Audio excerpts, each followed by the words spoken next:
गया वाला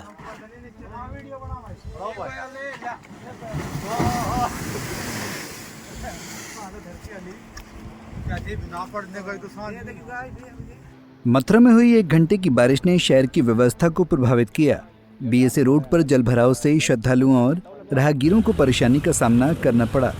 बरसाने के राधा रानी जन्मोत्सव से लौट रहे श्रद्धालु मथुरा रेलवे स्टेशन की ओर जा रहे थे। इसी दौरान अचानक हुई बारिश ने उनकी यात्रा को कठिन बना दिया। सड़कों पर पानी भर जाने से वाहन बंद हो गए। बाहर से आए श्रद्धालुओं ने व्यवस्था पर सवाल उठाए। उन्होंने कहा कि मामूली बारिश में ही रास्ते बंद हो जाते हैं, इससे वज्र आने वालों को गंदगी और अव्यवस्था झेलनी पड़ती है। श्रद्धालुओं ने सांसद हेमा मालिनी और नगर निगम की कार्यप्रणाली पर असंतोष जताया। परेशानी ठीक है, हमारी परेशानी ये हो रही है कि हमारे कपड़े गीले हो गए, हम खुद गीले हो गए। अभी हमको ट्रेन में ट्रेवल करना है तो बारिश की वजह से सब गीला हो गया, तो अब थोड़ा दिक्कत तो है ही, पर क्या ही कर सकते हैं। सांसद हेमा मालिनी है यहाँ भीमगल है और उन्होंने अच्छी काफी विकास कराए हैं। क्या लगता है विकास को लेकर? ये विकास तो मुझे तो नहीं लगता कुछ खास है कि इधर तो यहाँ गीले ही हो गए, पानी भरा हुआ है पूरे सड़क। मेरा नाम सतीश चौधरी है। कहाँ से आए आप? हम सर राधा रानी के दर्शन करके आए हैं बरसाने से। यहाँ बारिश हुई है और पानी भर गया, क्या कहेंगे इसको लेकर? ये सर कोई व्यवस्था नहीं है। हम वहाँ से दर्शन करके आए हैं, बहुत थोड़े से ही मतलब इतनी गंदगी में आना पड़ा है क्या पूछिए मत। हमें ये उम्मीद नहीं थी कि मथुरा नगर निगम की इतनी बेकार व्यवस्था है। नगर निगम ने बाद दावे किए थे कि पूरा रास्ता साफ रहेगा, सफाई होती रहती है। नहीं, हम तो 2 बार आए हैं। एक बार जन्माष्टमी पर भी आए थे, उससे पहले भी यही स्थिति थी और अब भी यही स्थिति है। कोई बदलाव नहीं है इसमें। पानी भरा हुआ है। परेशानी हो रही है सर, पानी में निकल के आना पड़ रहा है। जिस तरीका से सांसद हेमा मालिनी है, विकास हो रहा है लगातार और यहाँ बारिश हुई है राधा पर, पानी भरा हुआ है, परेशानी हो रही है, क्या कहेंगे इस विकास को? जी, इसमें तो परेशानी होती है यात्रियों को।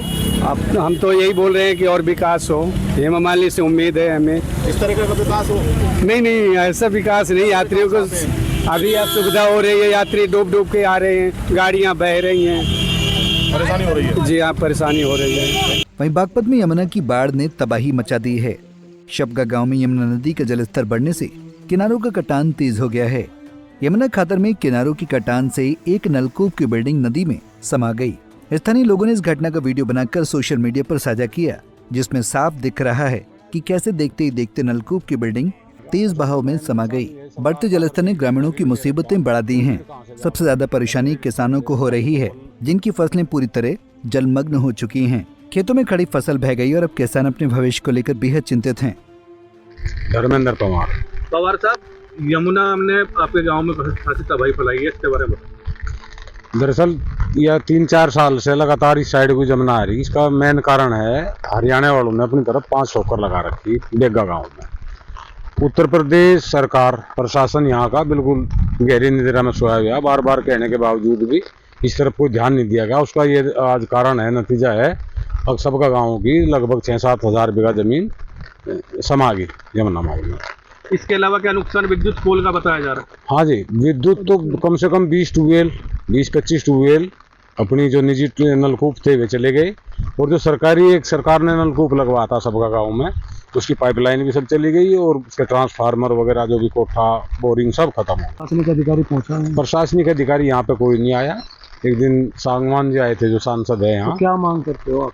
मांग करते हैं जी ठोकर की। इसका जो स्थायी समाधान है, ठोकर लगे, 3-4 ठोकर लगे सबका और जागो उसके बीच में, तो उससे कटान बंद हो सकता है और कोई इसका उपचार नहीं। जो आपके बताए 6-7 बीघे 1000 बीघे जमीन जी, और फसलें भी है इसमें। हाँ, फसलें बहुत नुकसान होगा, लगभग कई करोड़ रुपए का नुकसान है, कई करोड़ रुपए का, जो हम काउंट नहीं कर सकते। इतना मोटा नुकसान है, कम से कम 13-15 का वो काउंट नहीं हो पाने का। और सबसे मेन नुकसान ये है सरकार का, अगर कहीं किसी ने ऋण ले रखा तो ऋण कहाँ से जाएगा? अगर क्रेडिट कार्ड ले रखा तो फसल अपनी बेच के तो वो ऋण हम लौटाते, तो ऋण कौन देगा? कैसे दिया जाएगा ऋण? इस पे हमारे तो सरकार से भी यही प्रार्थना है, निवेदन है, अब इस और ध्यान दे, उनके कर्ज भी माफ हो और यहाँ ठोकर लगवाई जाए। आपका परिचय? राजपाल सिंह, गांव शबगा। राजपाल जी, गाँव खतरे में भी है? बहुत ज़्यादा खतरे में है भाई जी। इतना खतरे में हमने अपने जीवन में अभी तक नहीं देखा था। आज जिस कगार पे ग्राम शबगा खड़ा है, पूरा विनाश की ओर है, और यदि प्रशासन ने इधर ध्यान नहीं दिया, जो आप देख रहे हैं हमारी जमुना का रुद्र रूप कितना भयंकर रूप है। हर दिन 500 से 600 बीघा जमीन कटती जा रही है। और ये लगातार 20 दिन से चल रहा है। अभी तक यहाँ पे कोई भी विशेष प्रशासनिक अधिकारी नहीं पहुँचा है, न डीएम आए न और दूसरे अधिकारी आए जिनका काम यहाँ पे था जमीन से संबंधित। मुख्य फसल हमारी गन्ने की है, पूरी फसल बर्बाद हो चुकी है। लगभग 7,000 जमीन हमारी ग्राम सबगा की जा चुकी है जमुना के अंदर, जो जमुना में समाहित हो चुकी है, जिसका कोई अभी तक 1 रुपए का भी ना कोई उम्मीद की जा सकती। कैसे किसान रहेंगे, कैसे हम अपने बच्चों का जीवन पालन करेंगे, ये सब देखते हुए हमारी गुजारिश है कि प्रशासन जितनी जल्दी हो सके यहाँ पे सही कदम उठाए ताकि गांव के किसान सुरक्षित रह सकें। बता दें कि प्रदेश में लगातार हो रही बारिश लोगों के लिए मुसीबत बन गई है। एक ओर किसानों के खेत जलमग्न हो गए तो दूसरी ओर शहरों में जलभराव से आमजन परेशान हैं। पंजाब केसरी टीवी के लिए मथुरा से मदन सारस्वत और बागपत से विवेक कौशिक की रिपोर्ट। हमसे जुड़े रहने के लिए हमारे YouTube चैनल को सब्सक्राइब करें और नई वीडियो की नोटिफिकेशन के लिए बेल आइकॉन को दबाएं। अगर आप ये वीडियो Facebook पर देख रहे हैं तो लाइक जरूर करें और ज्यादा से ज्यादा शेयर करें। धन्यवाद।